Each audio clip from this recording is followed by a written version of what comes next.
Assalamualaikum warahmatullahi wabarakatuh. Perkenalkan, nama saya Maulana Harosi, NIM 15240, kelas HTNA, mata kuliah Ilmu Tasawuf, dosen pengampu Ibu Uswatun Hasanah MSI.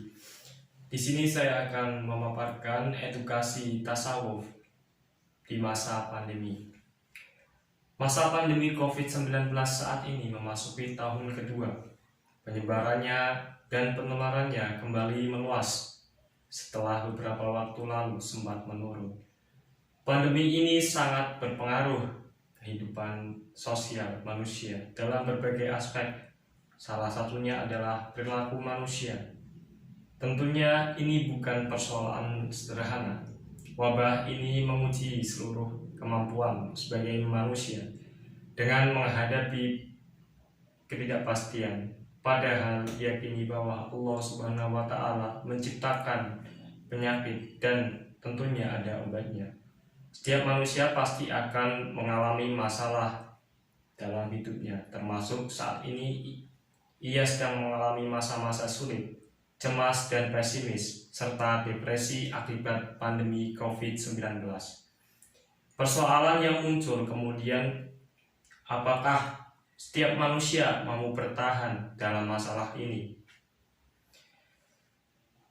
Lalu, bagaimana kiat yang diterapkan untuk tetap bertahan hidup dan berjuang dalam masa pandemi?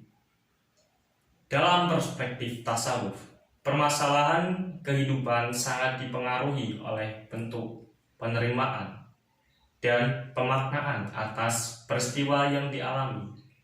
Ketika seorang tidak mampu memahami dengan baik apa makna cobaan yang ada dan tidak dapat menerima ketentuan Allah bagi makhluknya, maka masalah hidup akan semakin terasa berat. Bagi yang sadar dan memiliki ilmu, ia akan berusaha menyelesaikannya baik secara mandiri maupun dengan meminta bantuan dari ahlinya. Salah satu alternatif untuk mengatasi masalah kehidupan adalah dengan melakukan tasawuf. Bagaimana seorang muslim menyikapi wabah COVID-19? Setidaknya ada 3 hal yang perlu dilakukan seorang muslim dalam menghadapi ujian seperti ini, yaitu keikhlasan, kesabaran, dan syukur. Pandemi COVID-19 yang telah menyebar luas di dunia, termasuk di Indonesia, berdampak buruk dalam segala aspek hidup.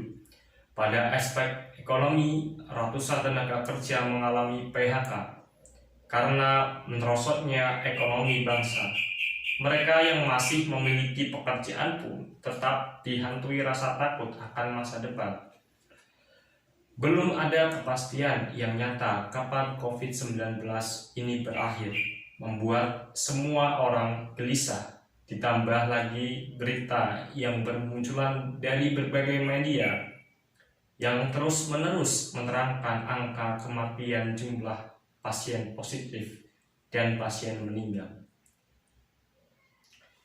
Tazkiyah al-nafs atau penyucian diri dari tasawuf tidak hanya diartikan parsial yang berhubungan dengan perilaku bulu, tetapi lebih pada itu.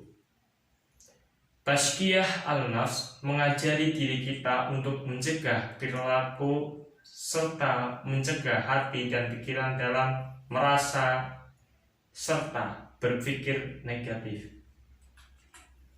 Itulah mengapa para sufi hidupnya selalu tenang, tentram, dan bahagia, terlepas dari perubahan kondisi lingkungan sekitar seperti apapun. Tasawuf melatih hati kita tidak mencintai dunia serta secara berlebih-lebihan, sehingga jika sewaktu-waktu hal yang kita cintai hilang, kita tidak akan gundah karena cinta yang kita berikan bagi dunia hanyalah wajarnya saja. Tasawuf juga melatih hati tidak takut pada apapun, sehingga jika ada hal yang menakutkan datang, diri kita sudah siap menghadapinya. Tasawuf selalu berusaha menjaga hati agar hanya Allah Subhanahu wa Ta'ala semata yang menjadi raja di dalam hatinya. Terima kasih, sekian dari saya, kurang lebihnya mohon maaf. Wassalamualaikum warahmatullahi wabarakatuh.